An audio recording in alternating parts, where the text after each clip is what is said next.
आज प्रदीप प्रसाद जी का यहाँ नॉमिनेशन था, जो है जोएल कैंप पार्टी से जो है प्रत्याशी चुने गए हैं बरकट्ठा विधानसभा से। यहाँ पे एक भाई साहब हैं, हम उनसे जो है कुछ सवाल करेंगे और कुछ जवाब भी हम जानेंगे कि आखिर जो है इस तरह से जोएल कैंप छुपा रुस्तम पार्टी कैसे निकली। क्योंकि आप लोगों को पता है कि बरकट्ठा विधानसभा से जो है कोई और प्रत्याशी का चेहरा था और लगातार मेहनत कर रहे थे, लेकिन जब लिस्ट निकलती है जोएल कैंप का, जयराम महतो जब लिस्ट अनाउंसमेंट करते हैं तो जितने भी बरकट्ठा के वासी हैं विधानसभा का, सब आश्चर्यचकित रह जाते हैं, भौचक्के रह जाते हैं ये सुनकर कि जो दावेदारी पेश कर रहे थे वो दावेदारी उन्हें नहीं मिला, बल्कि जो है नए चेहरा पे दावेदारी पेश किया गया। क्या कहिएगा इस पर सर? जो है बिल्कुल छुपा रुस्तम वाला काम हुआ है।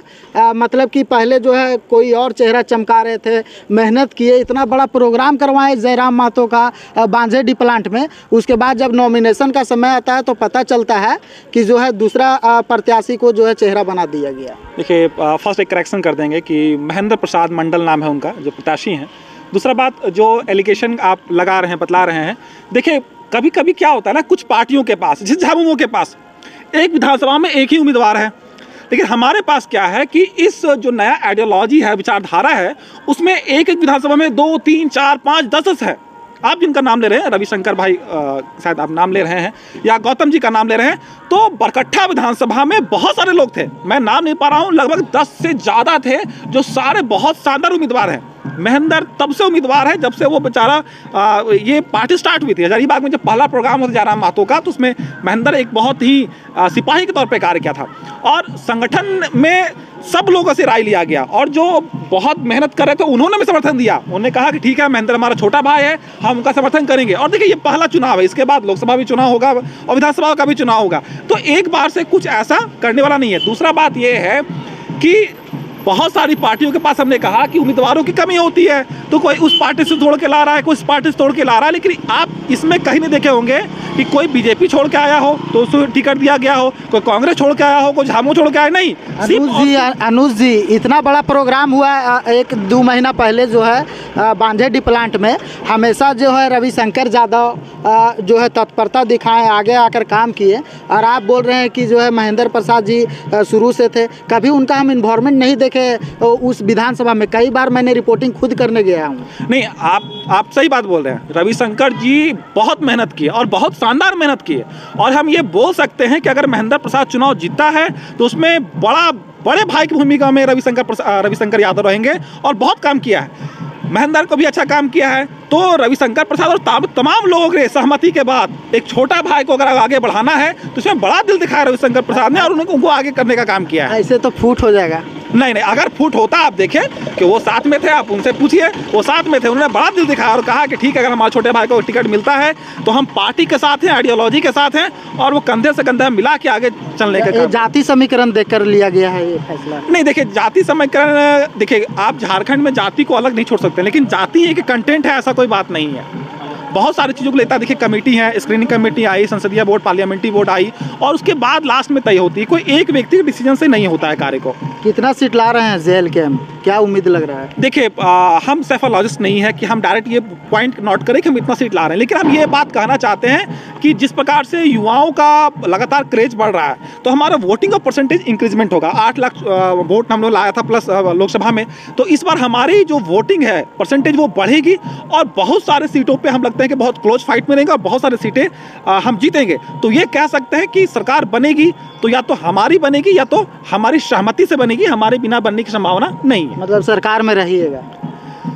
हमको लगता है कि हमारे कंटेंट, हमारे मुद्दे के साथ अगर कोई पार्टी समझौता करता है और ये मजबूर होता है। राम जी तो पहले जो है अनाउंसमेंट किए हैं कि हमारा जो है मुद्दा किसी और के साथ विचारधारा मिलवे नहीं करता है, तो कैसे आप गठबंधन कीजिएगा? नहीं, गठबंधन की बात हमने नहीं कही। आप देखे होंगे कि उत्तर प्रदेश में जब मायावती सरकार चला रही थी तो बाहर से बीजेपी भी पार्टी समर्थन दिया था, कोई पोस्ट नहीं लिया था। तो अगर कोई ये बात कहती है कि हम आपकी विचारधारा 1932 खतियान को लागू करेंगे, आपके स्थानीय नीति लागू करेंगे, और हमारे जो मुद्दे के अगर साथ रहेंगे, हमारे जनहित को साथ में रहेंगे, तो भाई हम उनके साथ में। आप एक चीज गौर कीजिएगा, अभी लड़ाई हो रही थी इंटरनेशनल पे, देख रहे थे, इंडिया यूक्रेन और रसिया का वार चल रहा है, ठीक है। तो इंडिया ना रसिया के साथ है और ना इंडिया यूएस के साथ है। इंडिया क्या बोला, हम अपने इंटरेस्ट के साथ है, हम कोलैबोरेशन में हम यूएस के साथ भी रहेंगे और रसिया से सस्ता ऑयल भी खरीदेंगे। तो ऐसी नीति, ऐसा संबंध राजनीतिक में स्थापित करना पड़ेगा जो अपने लोगों के हित के लिए कार्य करे। देखिए जो है लगातार कुछ दिन पहले मनीष कश्यप का एक विवाद आया था बीच में, जो है उन्होंने आरोप लगाया था कि सिर्फ ये जो है विस्थापन नीति, नियोजन नीति पर जो है बात करते हैं हमेशा। कभी जो है जयराम जी का आवाज़ नहीं आया कि आखिर बांग्लादेशी घुसपैठी कैसे आ जा रहे हैं, रोहिंग्या कैसे आ जा रहे हैं, क्या स्थिति है। बीच में जो है अर्चना तिवारी एक रिपोर्टर है, वो भी गई, वहाँ पता चला कि जो है बहुत ज़्यादा तादाद में ये सब आ गए हैं। उस पर क्या कहिएगा आप? अभी तक जो है इस तरह का मुद्दा पे जयराम जी नहीं बोले।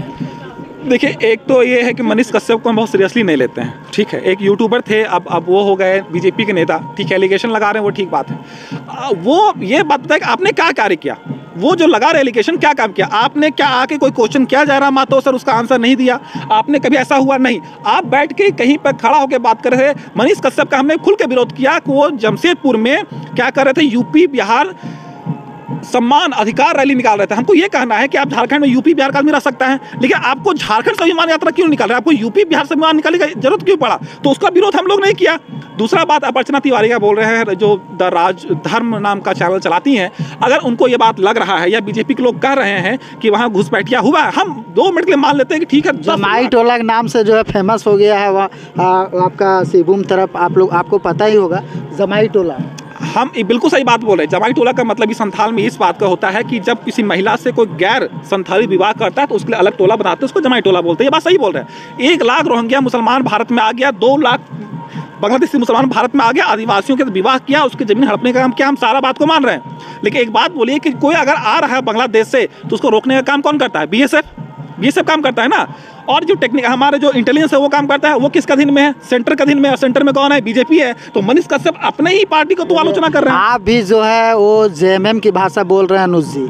नहीं, अगर झामुमो की नहीं, अगर हमारा कोई कंटेंट गलत है, हमारा कोई आंसर गलत है, तो आप हमको काउंटर कीजिए, हम रेडी हैं। क्या ये राज्य सरकार का काम है कि जाके वो पश्चिम बंगाल के बॉर्डर पे खड़ा हो कि झारखंड पुलिस वहाँ पे रोकेगा, या काम सेंटर का? हमको भी बता दीजिए। और क्या ये 5-10 दिनों में हुआ है कि एक लगातार सिलसिला जुड़ा है? हम तो बोल रहे हैं कि अगर कोई बांग्लादेशी मुसलमान है, कोई रोहिंग्या मुसलमान है, तो बीजेपी सरकार आए, उसको अरेस्ट करे और सौंप दे बांग्लादेश सरकार को। ये काम क्यों नहीं कर रही है बीजेपी? कर दे, हम तो उसको मना नहीं कर रहे हैं। या कोई बोल रहा है क्या जेल कैंप पार्टी का कि नहीं आपको ये काम नहीं करना चाहिए? ये तो हम खुले मुद्दे पे कर रहे हैं।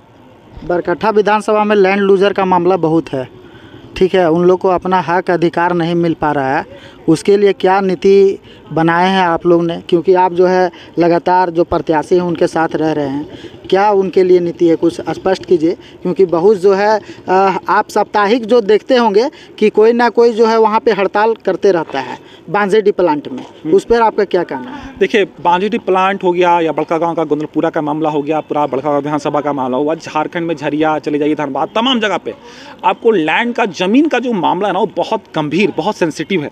और जब ये कमेटी बैठी हुई थी, जब एडवाइजरी कमेटी बैठी हुई थी और मैनिफेस्टो बनाने का बात हो रहा था, तो हम लोग बैठ के वहाँ काफ़ी डिस्कशन कर रहे थे और बहुत लंबा चला। हमने कानून के विशेषज्ञों से भी सलाह लिया कि आखिर कौन सा ऐसा लॉ होगा, कौन सा विस्थापन का कानून नीति हम लोग ला सकते हैं जो बाद में जाकर न्यायालय में अटके नहीं। तो इस पर हम लोग लंबा काम कर रहे हैं। और कैसे मुआवजा देना, अभी देखिए कि 1 एकड़ जमीन ले रहा है 25 लाख में, आप हजारीबाग जाइए तो आपको 1 कट्ठा जमीन 25 लाख में नहीं मिलेगा। तो ये गरीबों का जो जमीन छीनने की सरकार काम करी, कोई भी सरकार हो, झामुमो की रही, बीजेपी की सरकार की, तो इससे हम लोग बहुत दुखी हैं, प्रभावित हैं। तो हम चाहते हैं कि इस पर एक ऐसी पॉलिसी बनाए, पॉलिसी हम लोग बना रहे हैं, बहुत बेहतर तरह बना रहे हैं। और जिस दिन पार्टी प्रेस कॉन्फ्रेंस करेगी तो इस पर डिटेल से लगभग 1-2 घंटे का डिटेल्स इन्फॉर्मेशन आपको देंगे। लेकिन हमने विस्थापन नीति के साथ, नियोजन नीति के साथ, हमने एजुकेशन पॉलिसी में भी काम किया है और इकोनॉमिक पॉलिसी में भी काम किया है कि तमाम मुद्दों को, तमाम कंट्री साइड पूरे झारखंडियों को हम लोग को रखेंगे।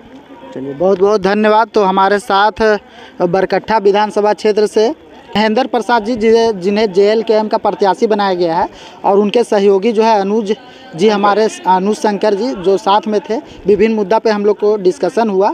और जो है आप लोग ज़रूर हमें कमेंट करके बताइए कि JLKM का झारखंड में क्या रोल होने वाली है। धन्यवाद।